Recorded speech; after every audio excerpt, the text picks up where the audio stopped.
Hello friends, welcome back to our channel. Hope எல்லோரும் ஹாப்பியாக சந்தோஷமாக இருக்கீங்கன்னு நினைக்கிறேன். மறக்காமல் நம்ம சேனலை சப்ஸ்கிரைப் பண்ணுங்கள், பெல் பட்டனை கிளிக் பண்ணுங்கள் ஃபார் மோர் வீடியோஸ். இன்றைக்கி நம்ம வீடியோவில் திருப்பரங்குன்றத்தை பற்றி பார்க்க போகிறோங்க. முருகனின் அறுபடை வீடுகளின் முதல் வீடான திருப்பரங்குன்றம். இன்றைக்கி வீடியோவில் நம்ம திருப்பரங்குன்றம் பற்றி ஒரு சில விஷயங்களை ஷேர் பண்ணுறேங்க.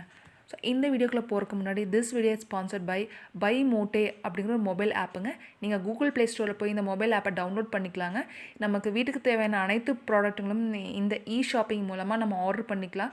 ஸோ ஆர்டர் பண்ண வித்தின் 2 or 3 டேஸில் வந்து நமக்கு டோர் டெலிவரி பண்ணுறாங்க. ஸோ ப்ராடக்ட்லாம் பார்த்தீங்கன்னா ரொம்ப சூப்பராக இருக்குங்க. Branded quality. ஸோ எல்லாமே நல்லா இருக்குங்க. ஃபீட்பேக் சூப்பராக இருக்குங்க. கண்டிப்பாக ஒன்ஸ் வெப்சைட் விசிட் பண்ணுங்கள். அறுபடை வீடுகளில் முதல் படை வீடான திருப்பரங்குன்றம் முருகன் கோயிலில் முருகன் வந்து தெய்வானையுடன் மணக்கோலத்தில் காட்சி தருவதாக சொல்கிறாங்க. இங்கு மலைவில் வந்து சிவபெருமான் வந்து அருள் புரிகிறாருன்னு சொல்கிறாங்க. அமர்ந்த கோலத்தில் முருகன் காட்சியளிப்பது வந்து இத்தலத்தினோட சிறப்பு அம்சம்னு சொல்லப்படுதுங்க.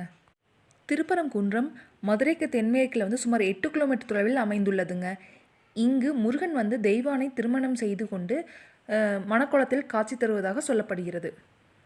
முருகப்பெருமான் அவதாரம் செய்த நோக்கமே என்னன்னு பார்த்தீங்கன்னா, சூரபத்மனையும் அவனது சேனைகளையும் அழித்து தேவர்களை காட்பதே ஆகும்.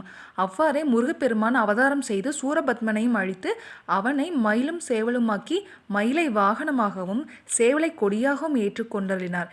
இதனால் மகிழ்ச்சியடைந்த தேவர்கள் துயர்களை நீங்க பெற்றதனால் அவர்கள் முருகப்பெருமானுக்கு தன்னுடைய நன்றியை செலுத்தும் வகையில் இந்திரன் தன் மகளாகிய தெய்வானையை திருமணம் செய்து கொடுக்க விரும்பினான்.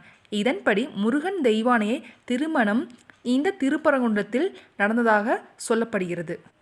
இந்த திருமண விழாவில் பிரம்மா விவாக காரியங்கள் நிகழ்த்தவும், சூரிய சந்திரர்கள் தீபங்கள் தாங்கி நிற்கவும், பார்வதி பரமேஸ்வரர் பரமானந்தம் எய்தி நிற்க, இந்திரன் தெய்வானையை தாரை வார்த்து கொடுக்க முருகப்பெருமான் தெய்வானையை திருமணம் செய்து கொண்டதாக திருப்பரங்குன்ற புராணம் கூறுகிறது. இங்கு சிவபெருமான் பார்வதி தேவி அம்மையார் பறையிநாதர் என்றும் ஆவுடை நாகி என்றும் பெயர் பெற்று மக்களால் வணங்கப்பட்டு வருகிறார்கள்.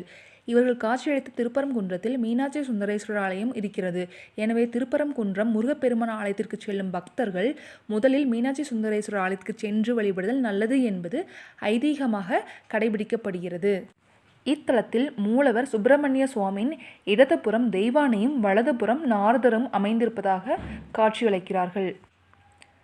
திருப்பரங்குன்றம் சுப்பிரமணிய சுவாமி கோவிலின் கருவறை ஒரு குகை கோயிலாகும். கருவறையில் 5 குகைகள் மலையை குடைந்து அமைக்கப்பட்டுள்ளன.